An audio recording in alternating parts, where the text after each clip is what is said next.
Hello বন্ধুরা, সবাই কেমন আছেন? আশা করছি সবাই খুব ভালো আছেন এবং সুস্থ আছেন। আজকে আমি টিক্কা ফুল বলে আমাদের এখানে, আপনাদের ওখানে কি বলে জানি না, আপনারা জানাবেন এটাকে কি বলে। আমি নেটেতে দেখছিলাম এটাকে যুক্তি ফুলও বলে অনেক জায়গায়। তো যাই হোক, এটা খেতে খুবই তেতো হয়, উচ্চের থেকেও তেতো আমার তো মনে হয়। তো সেটাকে শুধু তো করা যাবে না, কারণ কেউ খেতে পারবে না। ওই জন্য আমি এখানে কিছুটা ফুল নিয়েছি, এটা প্রায় 250 গ্রাম মতো আছে। একটা বেগুন নিয়েছি বড় সাইজের, একটা বড় দেখে আলু নিয়েছি, আর পেঁয়াজ আমি এখানে বেশ দুটো বড় বড় পেঁয়াজ নেব।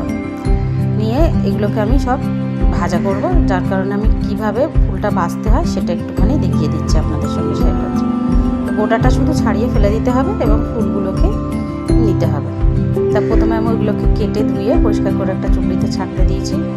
এবারে আমি একটুখানি সর্ষের তেল ঢেলে নেব একটা কড়াইয়ের মধ্যে।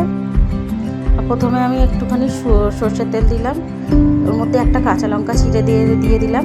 তার মধ্যে আমি কিউব কিউব করে আলু কেটে ধুয়ে রেখেছিলাম, সেটাকেও দিয়ে দিলাম। এখানে অবশ্যই কাঁচা লঙ্কাটা দেওয়ার চেষ্টা করবেন। কাঁচা লঙ্কাটা দিলে গন্ধ আর স্বাদটা খুব সুন্দর আসে, কারণ যখন সর্ষের তেলের মধ্যে কাঁচা লঙ্কা ছাড়া হয় তার গন্ধটা সত্যিই খুব ভালো লাগে, অসাধারণ মনে হয়। তো সেখানে আমি আর তারপরে একটুখানি লবণ দিয়ে দিলাম।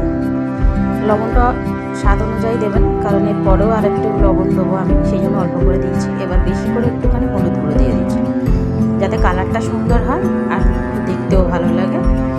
এবারে 1-2 মিনিটের মতো নাড়াচাড়া করার পরে কেটে রাখা বেগুনগুলোকেও দিয়ে দেবো ওর সঙ্গে, যাতে নরম হয়ে যায়। আমার এখানে চন্দ্রমুখী আলু, সেই জন্য একটুখানি তাড়াতাড়ি হয়ে যাবে, ওই জন্য আমি একসঙ্গেই বেগুনটার সঙ্গে দিয়ে দিয়েছি। আপনারা চাইলে আর একটু আলুটা গলিয়ে নিতে পারেন, কারণ বেগুন তাড়াতাড়ি গলে যায়। ভালোভাবে নেড়ে চেড়ে নেওয়ার পরে এখানে 2 থেকে 3 মিনিটের মতো চাপা দিয়ে দেব। এবার আলুটা অল্প সিদ্ধ হলে ফুলগুলোকেও দিয়ে দেব। এবার এটাকে খুব ভালোভাবে নেড়ে চেড়ে নিতে হবে, কারণ নিচের আলুগুলো একটু অল্প সিদ্ধ হয়ে গিয়েছে। এবার ফুলগুলোকেও সিদ্ধ করতে হবে, যে কারণে আমি খুব সুন্দর করে সব এক জায়গায় করে নেড়ে নিয়েছি। এই ফুলগুলো একটু তেতো হয়, যার কারণে আমি পেঁয়াজটা পরে দেবো, কারণ পেঁয়াজটা একটু মিষ্টি হয় খেতে। হালকা পেঁয়াজটা খুব বেশি ভাজা হয়ে গেলে সেই মিষ্টি ভাবটা চলে যাবে, যার কারণে আমি পেঁয়াজটা শেষের দিকে দেব। এবারে ভালোভাবে নেড়ে চেড়ে আরও আমি 4-5 মিনিটের মতো ঢাকা দিয়ে একবার করে খুলে খুলে চেক করেছিলাম ঢাকাটা। আবারও আমি দেখছি নরম হয়েছে কি না। দেখতে পাচ্ছেন কালারটাও সুন্দর আছে। আর বিশ্বাস করুন, উচ্ছে একরকম খেতে, কিন্তু এইটার তেতোটা একদমই আলাদা, খেতে খুবই ভালো লাগবে।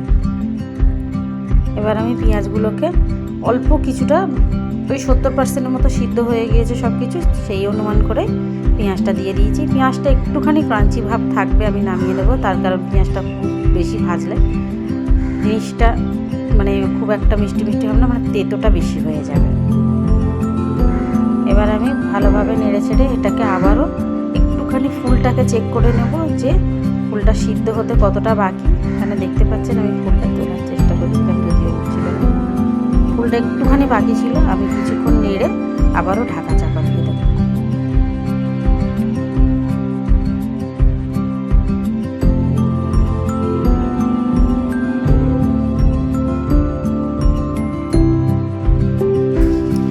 এবার আর একটুখানি লবণ দেবো। আমি এখানে খেয়েও দেখেছিলাম, লবণটা একটু কম মনে হয়েছিল, যেহেতু পেঁয়াজ আর সব কিছুটাই শেষে দিয়েছি, ওই জন্য লবণটা একটু কম মনে হচ্ছিলো। এখানে একটুখানি চাপা দিয়ে দেবো, যাতে পেঁয়াজগুলো একটু নরম হয়ে যায়।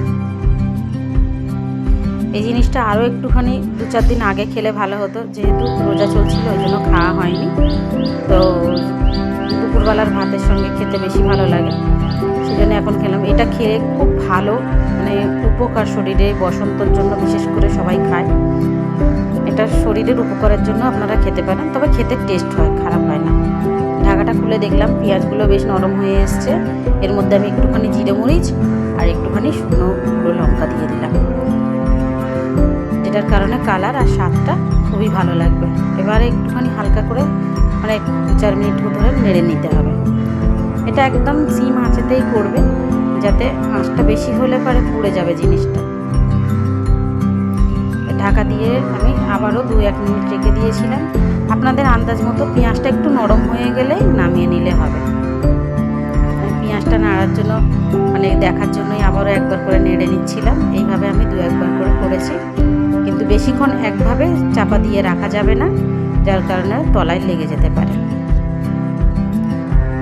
উচ্ছেতে যেভাবে কাঁচা সর্ষে তেল দেওয়া হয় ঠিক এতেও আমি একটুখানি কাঁচা সর্ষে তেল দেব, দিয়ে এটাকে ভালোভাবে নেড়ে সব জায়গায় মানে আর কি করে নেব। তারপরে গ্যাসের ফ্লেমটাকে বন্ধ করে দেব।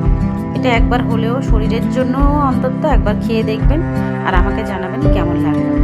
আমি গ্যাসটাকে এইভাবে বন্ধ করে দেব।